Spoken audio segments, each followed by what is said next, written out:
Te enojaste o reíste cuando escuchaste a Trump decir que en Springfield se comían a los perros y los gatos. Vamos a hablar del tema del debate porque es bastante más complicado de lo que parece, y creo que la gente se fue por el lado más sencillo. Entender el resultado del debate. A ver, muy simple. ¿Kamala Harris barrió el suelo con Donald Trump? Sí, desde mi punto de vista. ¿Tengo razón? Pues no lo sé. Porque hay muchos que dicen otra cosa. Y no me refiero al equipo de Donald Trump. Miren, esto fue algo que publiqué el día de ayer, que tiene además dos partes. Decía yo, me preocupa que muchos oigan el delirio de Trump en el debate acusando a los inmigrantes haitianos en Springfield, Ohio, de estarse comiendo a los perros y gatos y mascotas de la ciudadanía, y concluyendo que esto le hace daño a su campaña y lo exhibe como un enloquecido mentiroso. ¿Qué es un enloquecido mentiroso? A ver, si de 2016 a hoy no te habías dado cuenta, ayer no fue tu camino a Damasco, ¿no? Te caíste del caballo y se iluminó. ¡Ay, Trump miente! No me digas. Sí, pero no lo estás oyendo desde 2016. Sí, pero yo creía que decía la verdad, pero resulta que miente y me enteré hoy, 11 de septiembre de 2024. Pues mira, no.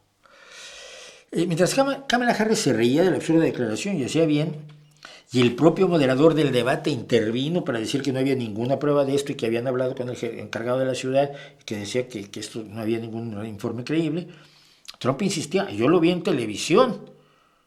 Parecería que esto es una debacle de su proyecto, y no lo es. Es un punto a favor de Trump. A ver, si tú eres alguien razonable, medianamente normal, sabes que esta afirmación es ridícula. Pero te está olvidando que Donald Trump no habla para alguien como tú. Él sabe que tú no vas a votar por él más que te pongan una pistola en la cabeza. Habla para la secta MAGA, para los adeptos enloquecidos que saben que gente como esta es una foto real de inmigrantes haitianos en Springfield, Ohio, por cierto, saben que los inmigrantes, sobre todo si son negros, son los cavernarios salvajes, hacen vudú, por cierto. Lo del muñequito vudú se inventó en Nueva Orleans, no es de la cultura del vudú haitiano. Pues son unos salvajes, unos primitivos que se pueden comer al misifús de Miscaren. De eso ellos no tienen duda. Durante semanas, los medios de la ultraderecha y el candidato a vicepresidente J.D. Vance han estado hablando de esto, fomentando este mito. No lo inventó Donald Trump de repente en el debate. Esto ha estado presente en Fox, en Newsmax, en los espacios donde se alimenta de desinformación la gente MAGA. Así son las cosas, y cuando Trump lo dice, lo confirma.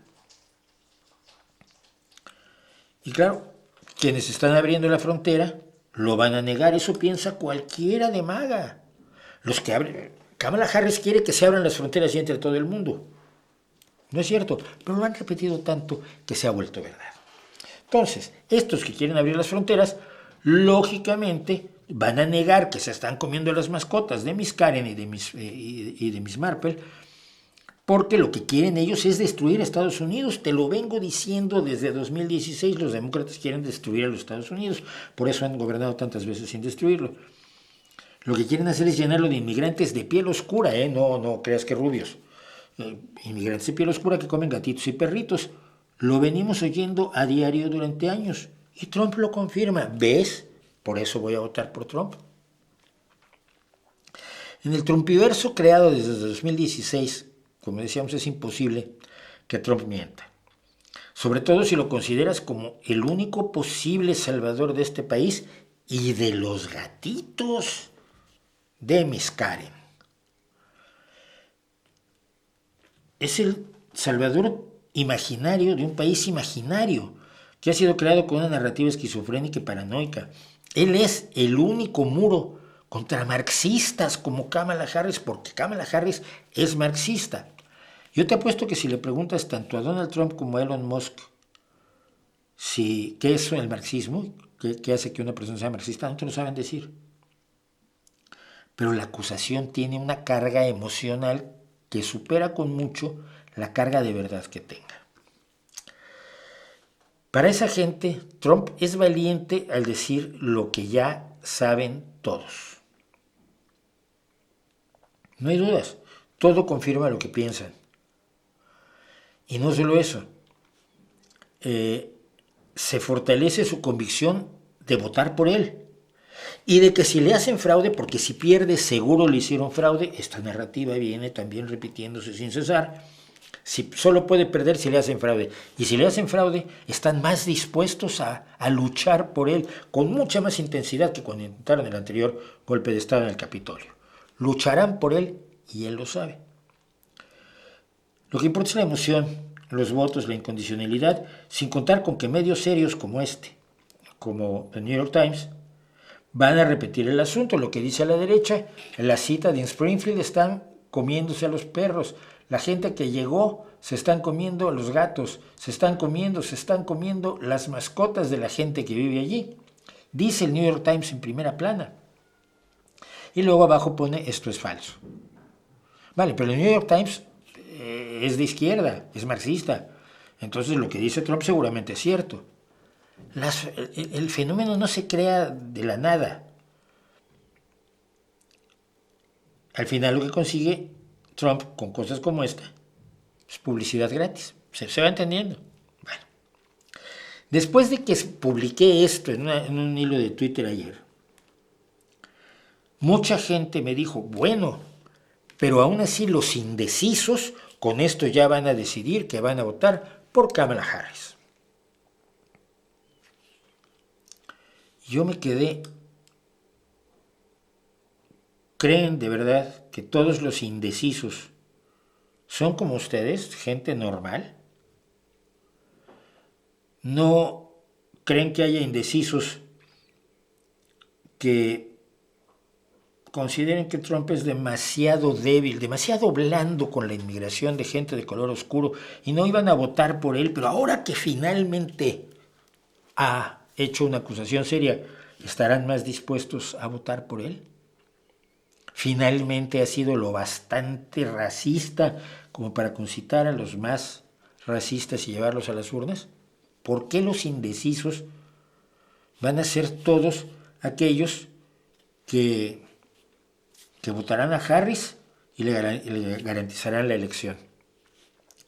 Después del debate, yo revisé numerosas notas sobre los indecisos, notas periodísticas de los Estados Unidos, tanto encuestas anónimas con 100 o 200 indecisos previamente identificados, hasta grupos focales en vídeo que incluían desde un grupo de 3, que es lo menos representativo del mundo, hasta creo que un grupo de 15 o 16 personas que fueron entrevistadas. Las razones de algunos para votar por Trump, por ejemplo, omiten totalmente el debate. Acabamos de ver un debate. Sí, pero yo ganaba más cuando estaba Trump, entonces voy a volver a votar por Trump. Es gente que es totalmente inmune a la información que a nosotros nos puede parecer relevante. Nada más. No veo yo motivos para que los votantes más radicales de derecha se sientan más cómodos ahora votándolo. Y tampoco estoy seguro que no haya votantes moderados o centristas que no quieren a Trump, pero que se aterrorizan ante la idea de que el marxismo se apodera de Estados Unidos. Tampoco saben lo que es el marxismo. Yo les podría decir que sería malísimo que se apoderara, de todos modos. Pero tenemos aquí a Adolf Musk, a Elon Hitler, con una basura también de inteligencia artificial, que dice, Kamala jura que será una dictadora comunista el primer día. ¿Pueden ustedes creer que además se viste así? Elon Musk es un tipo famoso, es un tipo exitoso. En Estados Unidos eso vale mucho. Y si Elon Musk dice esto, aunque no nos caiga bien Trump, vamos a votar por Trump para no caer en manos del marxismo. Yo veo a muchos que creen de veras que su visión de los hechos es la que comparte la mayoría en los Estados Unidos y por tanto ya está todo decidido. Y están sentados con su cerveza esperando el triunfo. Tan seguros como estaban del triunfo de Clinton hace 8 años. La diferencia hoy entre Kamala Harris y Donald Trump es de 4%. Esta encuesta de la CNN iba de 52 a 43, son 9 puntos de diferencia. Y ganó Donald Trump. El debate. ¿Ganó el debate Kamala Harris? Desde todo punto de vista objetivo y razonable, sí. Pero aquí no se juegan las cosas con la razón. Y esta es una elección para que seamos cuidadosos y empecemos a devolverle a la razón el lugar que debe guardar en política y no la emocionalidad que han promovido los populistas de izquierda y de derecha. Porque la teoría populista de la Clau no hace otra cosa o no propone otra cosa distinta de la que propone el populismo de Donald Trump o del López Obrador. Lo que pasa es que la Clau es amigo de Pablo Iglesias y no es amigo de Donald Trump. Las ganas de engañarnos, de que, ya con esto Kamala Harris gana, son precisamente el arma que usan los populistas para ganar elecciones y destruir naciones. Y si gana Donald Trump, nuestras naciones, todas, están en riesgo, y esto desafortunadamente no es populismo, es demostrable por sus propias declaraciones.